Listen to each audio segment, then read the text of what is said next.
Hey everyone, welcome back to Boundary Bust, the show where we take Sora to all the places he's not supposed to go. I'm kidding. It's still me, guys. So I wanted to do one full comprehensive video for the Out of Bounds KH3 experience, and I mostly did that in the other video, but after I had the whole script completed, I ended up finding ways to break other data grading maps. Some I thought weren't possible, and others I thought weren't interesting enough to include. So essentially, this will be KH3 Boundary Bust deleted scenes. I did tease a few of these in the other video, but now we'll look into them in greater detail. And there's at least 3 zones that I'm super proud of being able to break out of. Anyway, let me get my final locations out of the way so I can finally get around to releasing that Melody of Memory video I've had mostly done for more than 2 years now. Let's begin. So all the locations featured today I thought were either impossible to break out of, or just weren't interesting enough to be in the main video. I showed our starting location for a bit in that video, but at the time, I thought there wasn't any more to see. So it's the ruins area of the Keyblade graveyard, and you can technically leave the designated area by normal means, but you're quickly pulled back with a fade warp. The opposite wall is easy enough to slip out of using the platform method, but I couldn't initially find any solid floor to land on. The space out this far is cool to look at, with the ruins losing detail and becoming more spread out. But with enough time, we pass through that crumbling ground. So it's here that I initially gave up. No ground or canyon mountain can hold us. But then I decided to check just what that fade warp was hiding. We have to keep our proximity in mind, cause our no-go area extends kinda far. Going around it completely, I look down at a courtyard area and try my luck. And miraculously, we hit solid ground. The walls here are solid, so we can't go far, but luckily the second doorway leads us through an accessible path, but it eventually dead ends. But now we at least know hard walls exist here, so why not land on top? Not far away, I find a giant rift, but the strangest part is, of all areas, this one we can land on. Pretty cool, actually. Many of these walls we walk right through, and then even the floor fails us. We see a lot of the mountain extends beneath the ground plane, and even chunks of the ruins poke through, looking like stalactites. Warping back, we can look down a long corridor, and even walk in it. Well, to an extent. And there's some areas with a working floor, but boundless walls that are cool to explore through. Just be sure to watch your step. For the next few areas, I'm going to get the smaller ones out of the way. So we've got Sora's Dive to the Heart. It's a standard invisible wall, so we'll rotate out. The skybox is plain blue. But wait, now we're in white and gray. The interesting thing about the main platform is the very center of it does not show up underneath. Strange. The Radiant Garden Arena. Breaking out is the same as before, but this digital design can be stood on. Though it ends without warning. We fall towards some smoky clouds below. The floor designs come to a center, and fade to purple the further we go, and then we push through the skybox.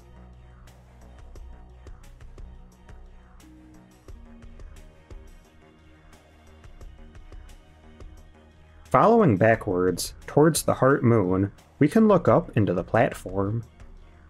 And although we can peer right through it, much of the detail is gone.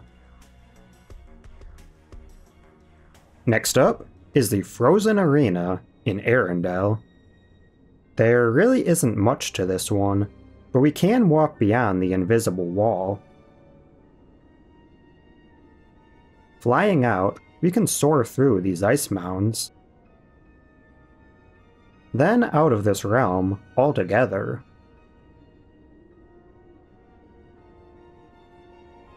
The cloud vortex does look really cool here, but let's move on. Xehenort's Arena. Again, not much, but it is nice soaring over these dramatic clouds. I realize that some of this open air can be walked upon.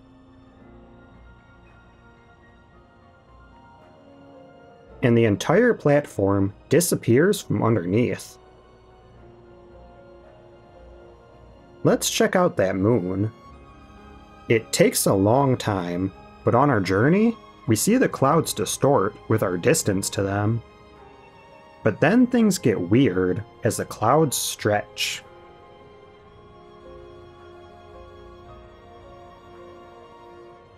We're getting closer now, and it turns out that the moon is actually a 3D model. Pretty neat.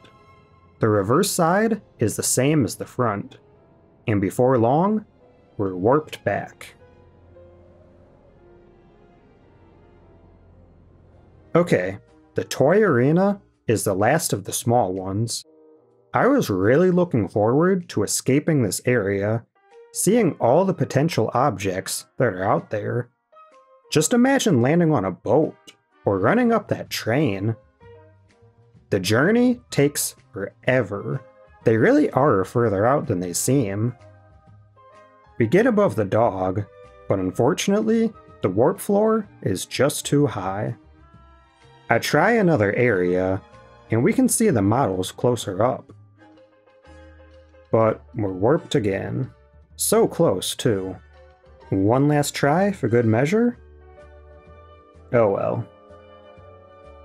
We can soar around and under the main platform, viewing some puzzle pieces we'd never see from up top. Pretty cool. Okay, on to bigger and better things. The Mech Arena from the Azora video game is our next destination.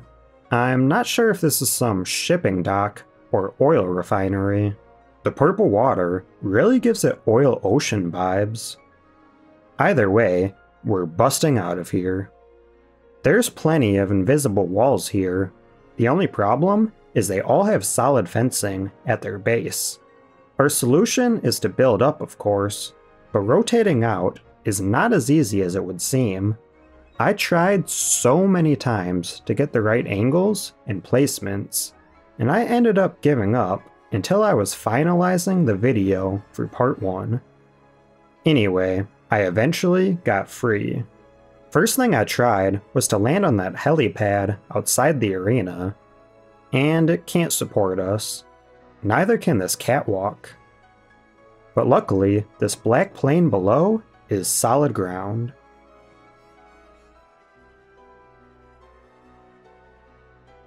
From here, I decided to soar out to some of these structures out at sea, but there's no ground to stand on.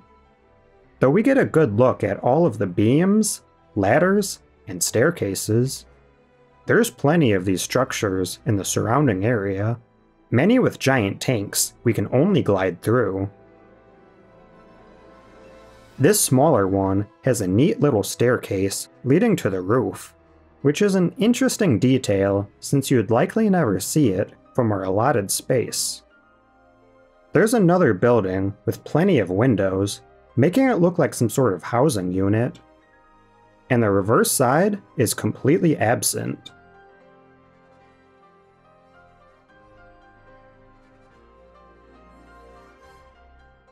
I really like the look of this big yellow crane, and I wish I could climb up it to the top. Here's an inside look at one of the bridges leading out to the yellow buildings.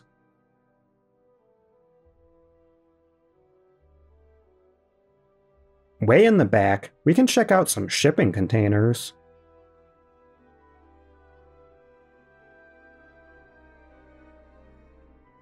But while we're out this far, we may as well visit that boat.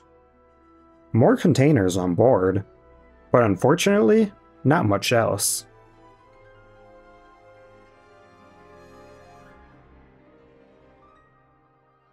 The only solid object I can find out here, besides that surrounding floor, is this giant yellow beam for the sliding crane. Unfortunately though, none of our flow motion kicks will work on it. So it looks like the highest elevation we can attain is from our own platforms from before. So let's go low. Sinking down, we glide underneath the big arena. There's many thin beams poking through the floor here. The very center is solid and hides nothing of interest.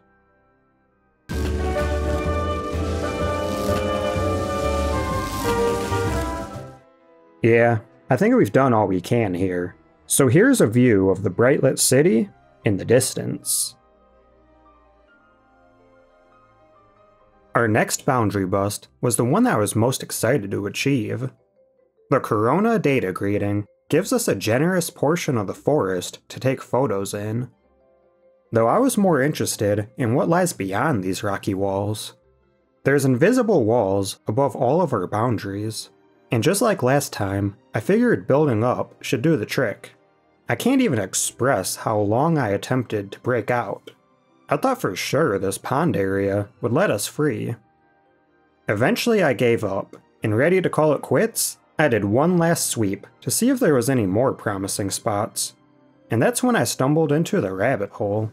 Surely this would be another dead end, but what do I got to lose? Well, miraculously, after only a few attempts, I was able to rotate out. This must have been what Rapunzel felt when leaving her tower for the first time. I wanted so badly to explore the forest, and here we are. The rocks immediately past the platforms are traversable. You just have to be careful not to slip back into the boundary.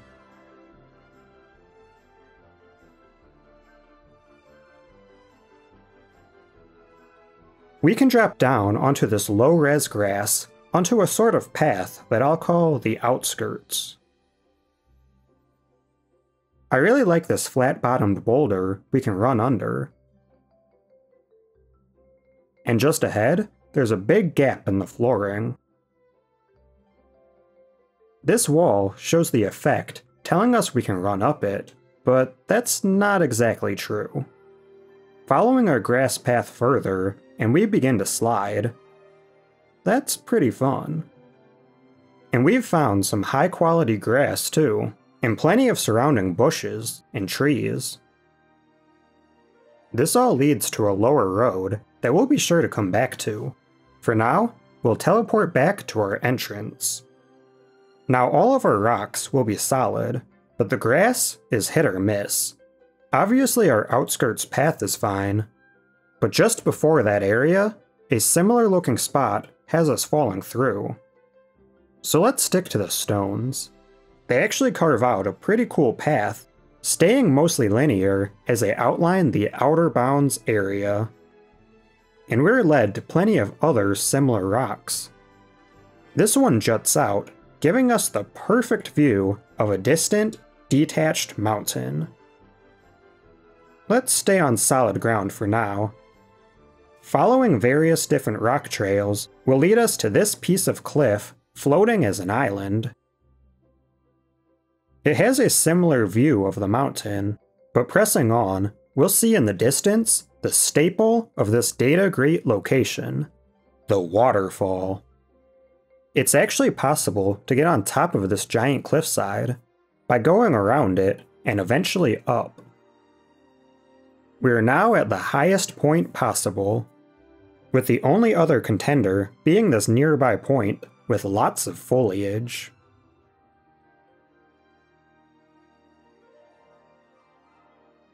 Soaring back to the falls, we can see where the water begins.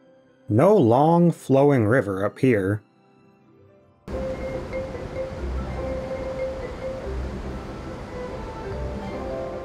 floor of the falls is thankfully solid, so we can bask in the waters roaring by. The big rock here is a neat detail. And as with any video game, you have to have a secret area behind the falls. This would be the perfect spot to put a little chest at. Below the falls, we find that the lake bed can't support us, though the rocks do well to hold us up. It's interesting how still the water is near this rushing waterfall. Here's a glimpse of the sandy floor. We can follow the lake and see where it ends. And beside that, we see it turn into a river. And then it ends. Here's a nice view of the falls from an out-of-bounds cliffside. And from here, we can see a nearby cave. Let's explore it. So we have a wet but solid floor here. And there's both stalagmites and stalactites in here.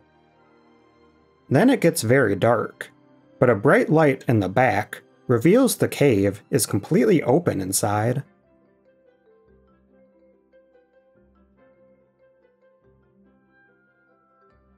Flowing around these walls leads us to a patch of flat ground. We see some of the plants here are textureless, appearing as solid black. Further on, we find a sign, and interestingly, the dialogue box still works. This is of course the in-game path we take to reach this area the data greet is taking place in.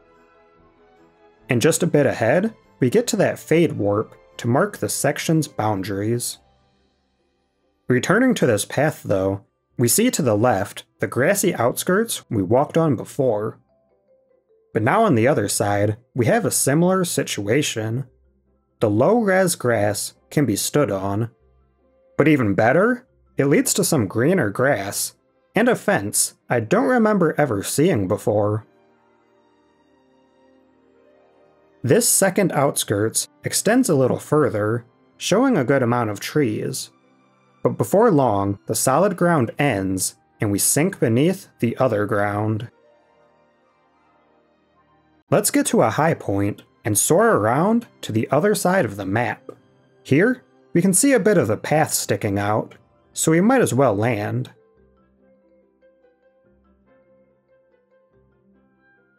There's water textures out past here, with their own invisible walls. There's even some of these walls along the platform, so why not break out? I still can't get to that water or small mountain. And the bit of ground I do stand on quickly gets me stuck. Oh no. Be sure to save your game, everyone. Returning to that path, we see it extends pretty far. Makes me wonder what made them choose where exactly to put those warp warnings. We see another sign, this time pointing the way we came from. And yes, its dialogue box works too. And a bit further on, we hit that warp. There's also a bit of an outskirts area along this end of the road, showing us some cool tree roots and boulders.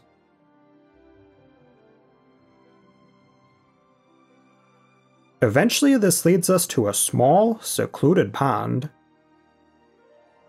But that's mostly all there is to see within the out-of-bounds area. To see more, we have to go beyond the outer bounds. First, we'll fly to that giant mountain we gazed at earlier. But as you can see, we go right through it all. It is cool to see just how massive this mountain is though. Nearby, we see some eerie red lights in the distance, which look like two evil eyes staring into our souls. Scary. I'm guessing these were just for testing, though there's no way to get a closer look. Actually, it's pretty interesting to find anything left over in the out-of-bounds areas, because most of the other locations we can visit are void of any test patches or stored object models. Here's some more detached water squares, and we can splash through them.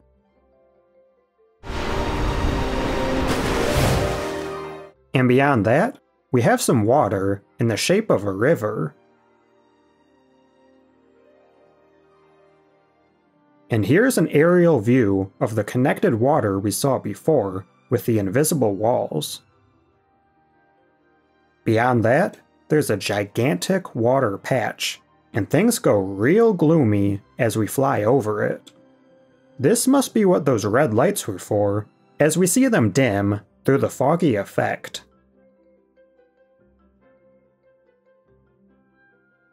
Here's a distant view of the whole area. And it's amazing how small we can make that mountain look. Once we soar far enough, the sky begins to bubble up. It grows larger as we near, but we never manage to reach it before warping back. Only way now is down. Underneath everything, we can see all the rocks and roots poking through. But there's something eerie here, and that's all these small roots, or branches, scattered about, floating in the nothingness.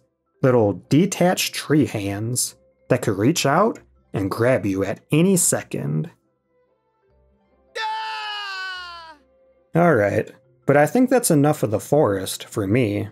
Let's just take one final look at that stunning backdrop before we bust out of our final area. The Factory, Monsters Incorporated. This is a location I really wanted to break out of, because going by official means, it's a pretty lame photo set. There's so many cooler areas they could have given us in Monstropolis, but I guess that's besides the point. So we're given high, solid walls and 2 warp back points. Already, things are looking bleak, but to add to that, we're not given access to the platforms in this section. I tried everything I could to break out, mostly trying to trick the warp by placing an object near it and cancelling out. It didn't end up working. So like the 3 other big locations featured, I ended up giving up on it. But unlike the others, I didn't find the correct solution on my own. When editing the closing portion of the Boundary Bust video, I needed footage of the town of Arendelle, which I found on ArtCompassed channel. And it's then I noticed a certain Monstropolis Out of Bounds video. So the whole factory section is credited to ArtCompassed. I still wanted to explore on my own as much as possible, but their video instructed me on 3 important tricks, including the initial warp bypass using Happy Gear and a pancake, getting on top of the dark hallway, and gaining a crazy amount of altitude to reach the top. Okay, let's start this. So the pancake trick will nudge the object past that fade warp, which we can then teleport to. But we're not free yet, because just past these stairs, there's a second fade warp. Strange, but no issue. We'll just repeat the process. So now we have access to this lower room. We can't do much here, but in the back, there's a hallway with no lights on. It extends kind of far, with a turn in the hall, and that blue square is our only guidance. Eventually, the floor drops out, and we sink down. At least now we have an exit. Past here, there's not many solid surfaces, though we can see some pipes pointing down, and glimpses of the factory up above. So what we have to do now is flow motion kick off the outside of the hallway and glide on top of it. It's a bit tricky, but once we make it, we can always warp back with a character. We get a cool view of the big numbers on the wall, the doors moving in front, and the stationary doors framing our lookout. We can follow above the hallway through these giant pipes. and fly out to get close-up views of all the doors. Though there's still not much we can do until we get higher. Back on the hallway, that fade warp strikes again. So we'll have to go around. Though we get a cool view of that starting area from the outside. So soaring around the other way, we can actually get inside the wall that holds the doorway arch. And this white block offers us a step up. Pushing off this pipe gives us some air. And now we glide up the slanted wall. This is the highest we can get for now, so let's explore around. This center pillar is pretty neat, but we have to watch our proximity. But here's a view of the starting area, and it's so liberating to be outside of it. Gliding out, we get a scale of just how massive this factory is. Just look at all those doors. We can follow the pipes and see some bridges below. And fly through all of the pillars, as none of the other ones are solid. Though eventually, we reach the edge. There's actually a gap in this far corner that can lead us outside. It's crazy to see the innumerable doors spanning out as far as the eye can see. Some leaving the factory, others arriving. Out further, we see what makes up the outer factory walls. Looks a bit different than I remember. Eventually, we lose altitude, but we'll be returning here soon. For now, I want to check out the other corner of the building. Here, we see some of the actual level. We can drop in, and it works just as expected. And this door can even be interacted with. Surprisingly, it transitions to black with that loading symbol. But the more we wait, nothing happens, though the music does switch when doing this.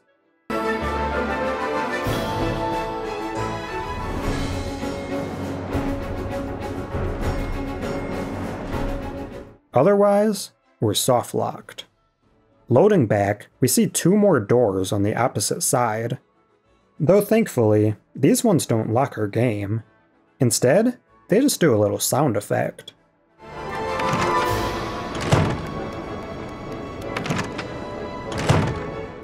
And we continue on as normal.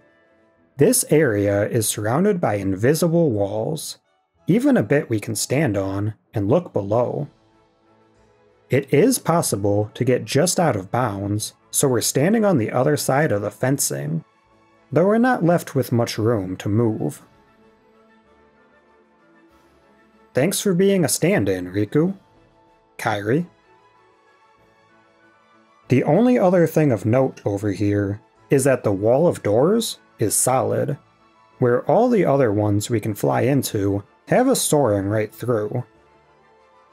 Okay, if we want to see more, we have to get up higher. Now I don't know how this was discovered, but there's one specific spot we have to get to. I ended up going around the full building, using these various ledges to maintain height, while looking for the spot in the video. But it turns out, it's actually the corner right out front that we're looking for. With enough time, and loads of patience, we slowly ascend to greater heights. With enough altitude, we can stand on this vent sticking out of the factory. It can't lead us in due to the invisible wall, but it's interesting that it's solid. We can even get down and inside it.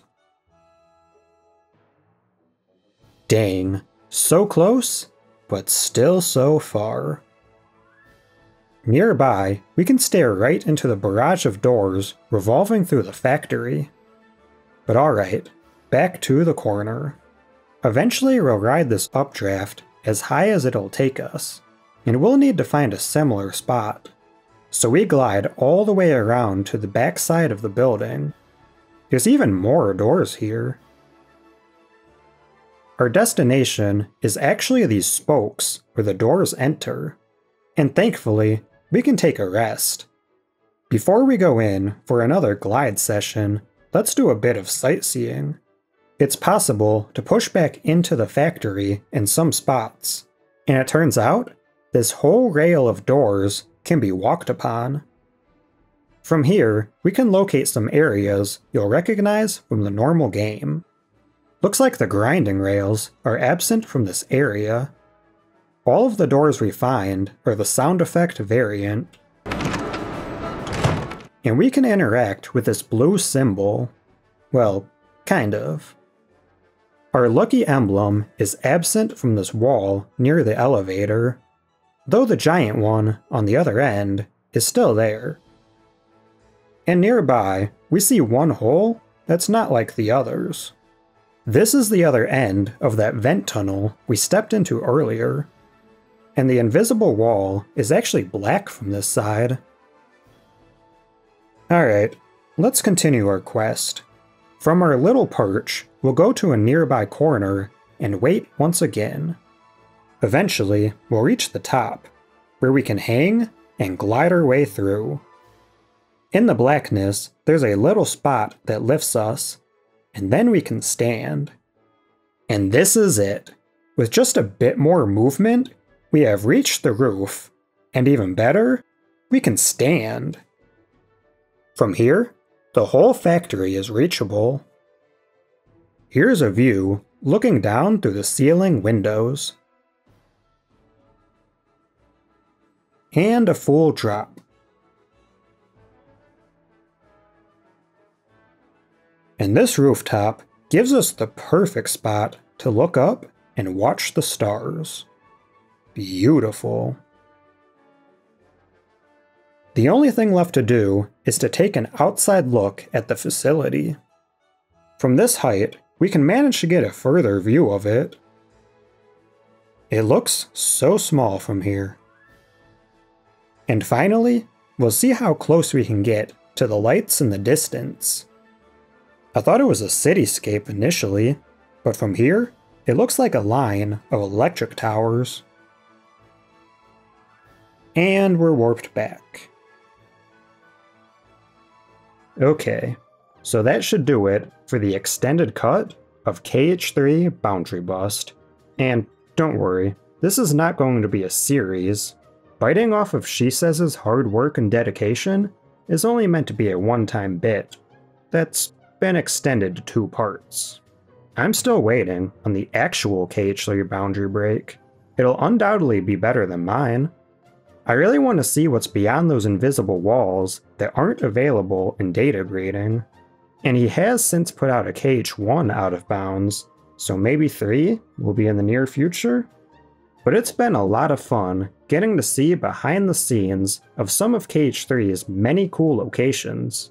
It's still wild to me that this is all possible within a photo mode on a console game. And to finally see what was out of reach before is an accomplishing feeling. Now I really wish they had updated this feature to add more locations, if only to see what's beyond those walls. Though I guess I did get much more than I would have expected from a small little photo feature. So with all of that being said, thanks for watching everybody, and I'll see you in the next video.